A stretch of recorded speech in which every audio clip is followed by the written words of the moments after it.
Well, welcome back. She's one of the world's most famous faces, a woman known simply by her first name. Dan Wootton went to meet Madonna. Dan's back with us now. So, come on, what happened?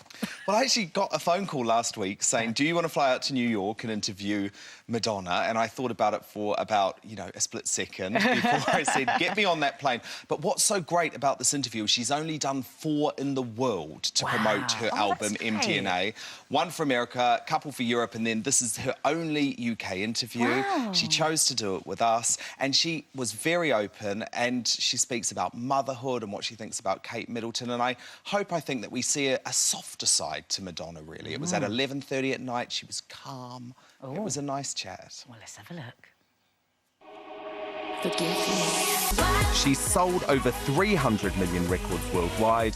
She's had 60 UK top 10 hits, and she's had the most #1 UK albums by any solo artist in history. One of your children, Lourdes, she appears on MDNA, or we hear her at least. Yes. The backing vocals to Superstar, which I think was really exciting, actually. But if she came to you when she was 18 and said, Mum, I want to follow in your footsteps, I want to launch a pop She would career. never say that. She wouldn't? No, I don't think she wants to follow. She doesn't want to be me. I think she wants to be herself, and she can do many things. She can play the piano, she can dance, she can sing, but I don't think she really knows what she wants to do, and I'm not going to push her in any direction. I want her to come to that organically. A theme that does come out listening to the album is the fact that you are pretty honest about how it is difficult at times to balance being a career woman and a working mum. Well, yeah, and a very hands-on mum as well. So how do you prioritise? It's hard. I mean, it's always a juggling act. Right now, I'm working quite a lot, so sometimes, often, to the irritation of my manager, I say no to things. Yeah. When I should be out promoting my record a lot more, but if I do that, then I have no free time with my children, so I have to make sacrifices.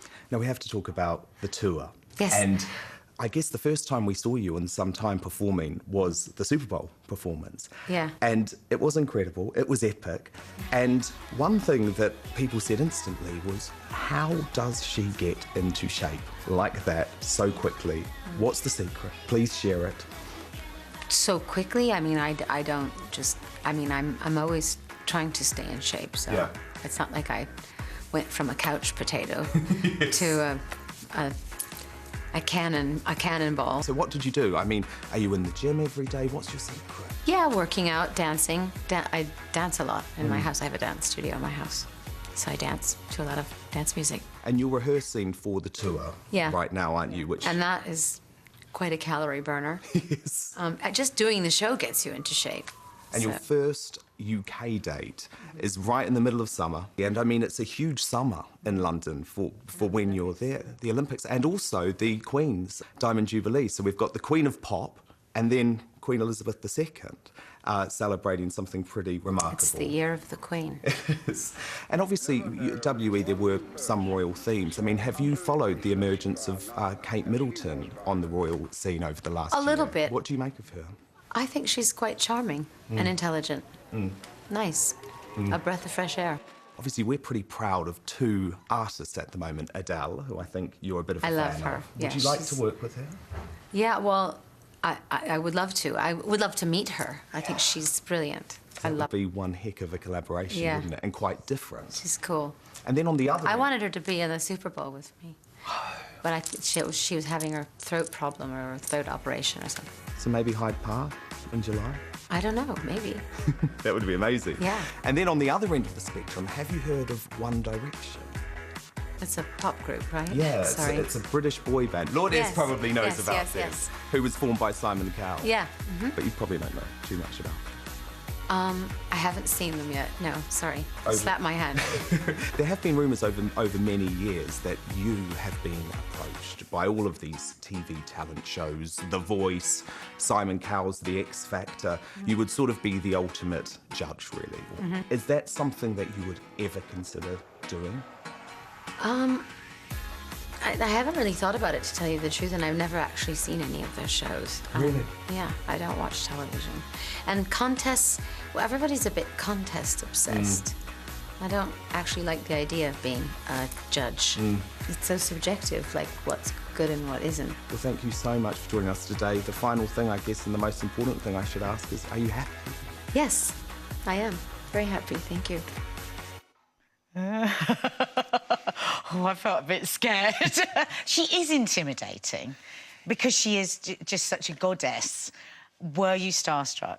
Because you were really relaxed there. You didn't look frightened. Yeah, I think the thing is I had watched a whole load of interviews that Madonna had done through the years, and that did make me a little bit scared, I have to say, because, you know, the thing with her is that she listens to everything that you say, unlike a lot of celebrities who just hear a question and basically give an answer and say whatever they want. You know, she listened to everything. And actually afterwards, you know, she said to me about the fact that, for example, she didn't know who One Direction was, and she said, look, what you've got to understand is I live in a bubble, or she actually said, I live in a bubble or I live in a tent. She couldn't decide how she would describe it. And it was because she's currently very much focused on her tour rehearsals for the world tour. And then she does 2 hours in the gym a day on top of that. And then she goes home. And the reason... Eat brown rice and drink cold water. Well, and to be a mum. To be a mum, you see. And she is actually a genuinely very hands-on mum. And so what that means, you see, is that... And the reason we did the interview so late, I mean, it was nearly midnight when we finished, was because if she works, she puts all of the work in one day so that the rest of the week she has off, you know, and she does now turn down most requests for things that she gets. Well, that's so lucky. And what was she like when the camera turned off? Did you have that light on, light off thing that a lot of celebrities can have? No, not at all. I mean, she treated me really, really nicely. Her whole team was very delightful as well, and it is quite a tight-knit team. And so for me, I saw none of these sort of... Did she give you anything to eat? Or drink? No. Nothing. No, I don't think she does much of that. Few exercise tips, you know, and she wasn't happy when I suggested that at some point she may have got out of shape. But I did explain to her after I was referring to the fact that she had obviously been doing so much directing and she didn't get to go to the gym when she was a director, but she looked incredible. Well, I just loved watching that. It's brilliant that you met her. Thank you so much. You're going to stay with me now, but... The Material Girl is back on the dance floor. Madonna, the World Tour. Tuesday, July 17th, London Hyde Park. Thursday, July 19th, Birmingham NIA. And Saturday, July 21st, Edinburgh Murrayfield Stadium. Madonna, live. Tickets on sale now at ticketmaster.co.uk and livenation.co.uk. Don't miss Madonna, live.